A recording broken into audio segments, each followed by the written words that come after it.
একটুখানি কষ্ট করলে ঘরে বানিয়ে নেওয়া যায় মজাদার চিকেন রোল। আমি তো বানিয়ে নিয়েছি, আপনারাও চাইলে এভাবে করে বানিয়ে নিতে পারেন, খেতে একেবারেই খারাপ নয়। আমি প্রথমে রান্না করা থেকে কয়েক টুকরা মুরগির মাংস নিয়ে নিয়েছি। এগুলোকে আমি এখন ছিঁড়ে ছিঁড়ে একেবারে ছোট ছোট করে নিব। তারপরে এখানে আমি দিয়ে দিব একেবারে কুচি কুচি করা পেঁয়াজ আর কাঁচামরিচ। তারপর দিয়ে দিব জিরা বাটা, আদা বাটা, তারপরে একটু রসুন বাটা, তারপরে লবণ, গরম মশলা, হলুদের গুঁড়া দিয়ে একটু বেসন দিয়ে এগুলোকে তারপর আমি একদম পেস্ট করে নিব ভালো করে।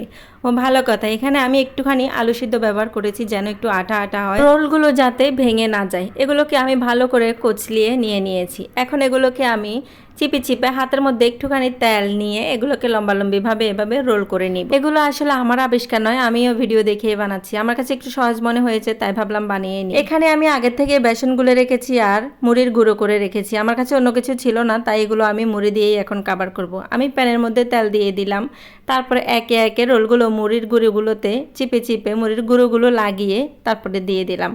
বেসনের মধ্যে চুবিয়ে তারপর মুড়ির গুঁড়োগুলোতে দিতে হবে, না হয় ভেঙে যেতে পারে। আমি চুলার আঁচটা মিডিয়াম করে রেখেছি। আমার মাংসগুলো যেহেতু আগে থেকে রান্না করা ছিল, শুধুমাত্র বেসনগুলো সিদ্ধ হওয়ার মতো করেই আমি যেতক্ষণ সময় লাগে অতটুকু সময় করেই ভেজে নিব। তারপর লাল লাল হয়ে গেলে এগুলোকে আমি তুলে নিব সুন্দর করে সবগুলো। দেখেন কি সুন্দর লাল লাল হয়ে গেছে। অবশ্য রেস্টুরেন্টের মতো হয়নি, ঘরেরগুলো তো আর ওরকম হবে না। এভাবে করে সস দিয়ে খেতে পারেন। আজকের ভিডিও এ পর্যন্ত। আল্লাহ হাফেজ।